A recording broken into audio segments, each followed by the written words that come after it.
ప్రభులందు ప్రియులారా, ప్రభు అయిన యేసుక్రీస్తు నామములో మీకు శుభములు వందనాలు తెలియజేస్తున్నాను. అందరు బాగున్నారండి. మీరు అందరు బాగుండాలని ప్రభు అయిన యేసుక్రీస్తు నామములో మీ కొరకు పాలక ప్రార్థన చేస్తున్నాను. ఈ దినాల మరి దేవుని లాభం గురించి మనం ధ్యానించుకుందాము. ఎల్ షద్దాయ్ అనగా సర్వశక్తిమంతుడు అని అర్థం. ఎల్ బలవంతుడైన దేవుడు.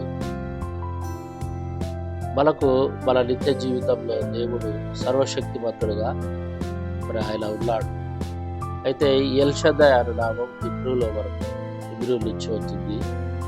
ఈ ఎల్ అంటే దేవుడు, షద్దాయ్ అంటే అన్నిటినీ సమకూర్చువాడు, అంటే అన్నిటినీ సమకూర్చే సర్వశక్తిమంతుడు అని అర్థం. తన ప్రజల అవసరతలను తీర్చగలవాడు అని అర్థం.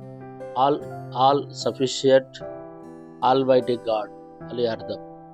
హిబ్రూలో షాద్ అని అర్థమిచ్చే ఈ నామం అంటే షాద్ అనగా స్త్రీ రొమ్ము అని అర్థం. తన బిడ్డను ప్రేమతో పోషించే తల్లిలాగా తన యొక్క ప్రజల అవసరతలను, తన యొక్క బిడ్డల యొక్క అవసరతలను దేవుడు తీర్చగలడు, దేవుడు పోషించగలవాడు అని అర్థమిస్తూ ఉంటుంది. ప్రియులారా, మనం గమనించినట్లయితే ఆదికాండం 18వ అధ్యాయం 14వ వచనం మనం చూసినట్లయితే మరి అబ్రహాము, శారా వారి యొక్క జీవితంలో సంతానం కొరకు ఎదురు చూసినప్పుడు, కుమారుని కొరకు ఎదురు చూసినప్పుడు దేవుడు మరి మీకు మీ గర్భమున మీకు సంతానం కలుగుతుంది అని చెప్పినప్పుడు వారు నమ్మలేని పరిస్థితిలో ఉంటారు. ఎందుకంటే వారి యొక్క శరీరాన్ని వారు చూచుకున్నట్లయితే శరీరము చచ్చుబడిపోతుంది. శరీరము మరి అంత ఉపయోగకరంగా ఉండదు. ఎందుకంటే వారు నిండు వృద్ధాప్యంలో వచ్చి ఉన్నారు కాబట్టి, సంతానం కలిగే పరిస్థితిలో లేరు కాబట్టి వారు దేవుడు ఇచ్చిన వాగ్దానాన్ని మరి మీకు కుమారుడు పుడతాడు అన్న యొక్క మాటను వాళ్ళు అంగీకరించలేకపోతా ఉన్నారు. అయితే అక్కడ యెహోవాకు అసాధ్యమైనది ఏదైనా కలదా అని దేవుడు అంటా ఉన్నాడు. అవును, దేవునికి అసాధ్యమైనది ఏదీ లేదు. ప్రియులారా, మరి అలాంటి పరిస్థితుల్లో నీవు నేను ఉన్నప్పుడు కూడా మనము నమ్మలేము. అయితే మనము నమ్మలేము, కానీ దేవునికి సమస్తము సాధ్యమే. ఆయనకు అసాధ్యమైనది ఏదీ లేదు. దేవుడు సమస్తాన్ని చేయగలుగుతూ ఉంటాడు. ప్రియులారా, మనం చూస్తే ఆ 18వ అధ్యాయము 12, 13 చూస్తే శారా మరి అనుమానపడుతూ ఉంటుంది. ఎందుకంటే స్త్రీ ధర్మము నిలిచిపోయింది, శరీరం మృతతుల్యమైంది. వాస్తవం, మరి మాట ఇచ్చిన వాడు నమ్మదగిన దేవుడుగా ఉన్నాడు. జరుగుతుంది అంటే జరుగుతుంది, ఈ పని ఇది జరుగుతుంది అని అన్నాడు అంటే దేవుడు, ఆ పని ఖచ్చితంగా జరుగుతుంది.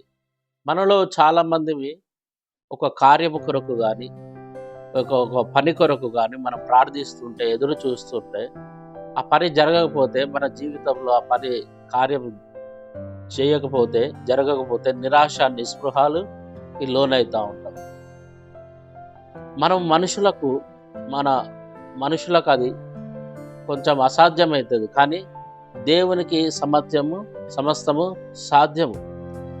దేవుడు తప్పక మన అనారోగ్యాన్ని స్వస్థపరచగలుగుతూ ఉంటాడు.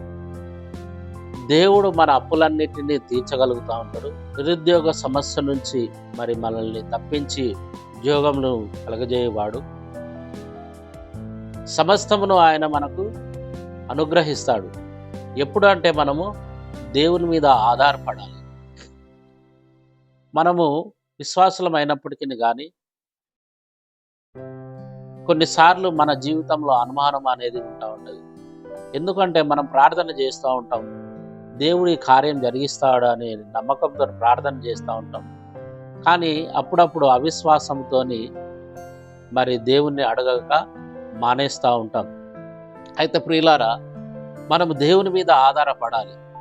ఏ విధంగా మనం దేవుని మీద ఆధారపడాలి అని మనం గమనించినట్లయితే, రోమీలకు రాసిన పత్రిక 4వ అధ్యాయం 18వ వచనం మనం చూస్తే, నిరీక్షణకు ఆధారము లేనప్పుడు నిరీక్షణ కలిగి నమ్మెను. అబ్రహాము మరి శారాకు ఆధారం లేదు, వారికి కుమారుడు పుడతాడన్న నిరీక్షణ కూడా లేదు, రవ్వంత నమ్మకం కూడా లేదు. ఎందుకంటే వాళ్ళ శరీరము మృతతుల్యమైనది, చచ్చిపోయింది. వాళ్ళు నిండు ముసలివారు. మరి వాళ్ళకు ఎలా వాళ్ళు నమ్మగలరు?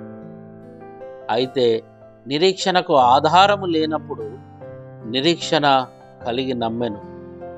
అసలు పరిస్థితులు అలా లేవు, కానీ దేవుడు చేస్తాడు అన్న నిరీక్షణ వాళ్ళు కలిగి ఉన్నాడు. అయితే దేవుడు తగిన సమయమున వారికి మరి చేసిన వాగ్దానాన్ని బట్టి వారు మరి కుమారుని కనడం జరిగింది. ఆదికాండం 21వ అధ్యాయంలో మనం చూస్తే, యెహోవా తాను చెప్పిన ప్రకారము శారాను దర్శించెను. యెహోవా తాను చెప్పిన నిర్ణయ కాలంలో శారా గర్భవతి అయి ముసలితనమందు కుమారుని కనెను. హల్లెలూయా! గొప్ప అద్భుతాన్ని దేవుడు జరిగించాడు. ఎల్షదాయిగా, సర్వశక్తిమంతుడుగా ఆయన ఉన్నాడు కాబట్టి ఆయనకు అసాధ్యమైనది ఏదీ లేదు. ఆయనకు అసాధ్యమైనది ఏదీ లేదు. మన జీవితంలో మరి చావు స్థితిలో నుంచి, చావు గోతిలో నుంచి దేవుడు లేవనెత్తగలుగుతూ ఉంటాడు. ఒకానొక సమయంలో మా గ్రామంలో మేము ప్రార్థనకు వెళ్ళినప్పుడు అక్కడ ఒక ఆమె మంచాన పడి ఉంది. మరి ఎన్ని రోజుల నుంచి పడి ఉందో తెలియదు. అయితే మేము వెళ్ళి ప్రార్థన చేసినప్పుడు పరిశుద్ధాత్మ దేవుడు ఆమెను తాకాడు. చాలా రోజులు ఆమె బ్రతికింది. మంచి ఆరోగ్యంతో, మంచి మరి శరీర దారుఢ్యంతోనే ఆమె జీవించడం జరిగింది. అవును, ఎలాంటి పరిస్థితుల్లో ఉన్నా కానీ దేవుని మీద మనం ఆధారపడ్డప్పుడు దేవుడు గొప్ప అద్భుత కార్యాన్ని దేవుడు జరిగిస్తూ ఉంటాడు. ఎందుకంటే ఆయన పేరే సర్వశక్తిమంతుడు. ఆయన సర్వమును జరిగించగలుగుతూ ఉంటాడు. ఆయనకు అసాధ్యమైనది ఏది లేదు. ప్రియులారా, మన జీవితాలలో దేని కొరకైతే మనం ఎదురు చూస్తూ ఉన్నామో, ఏదైతే మనం ఆలస్యం అవుతా ఉన్నదని అనుకుంటా ఉన్నామో, ఆ విషయంలో దేవుడు తప్పకుండా దేవుడు నీకు కార్యాన్ని జరిగిస్తూ ఉంటాడు. అలాంటి కృప మరి దేవుడు నీకు అనుగ్రహించును గాక. ఆమేన్.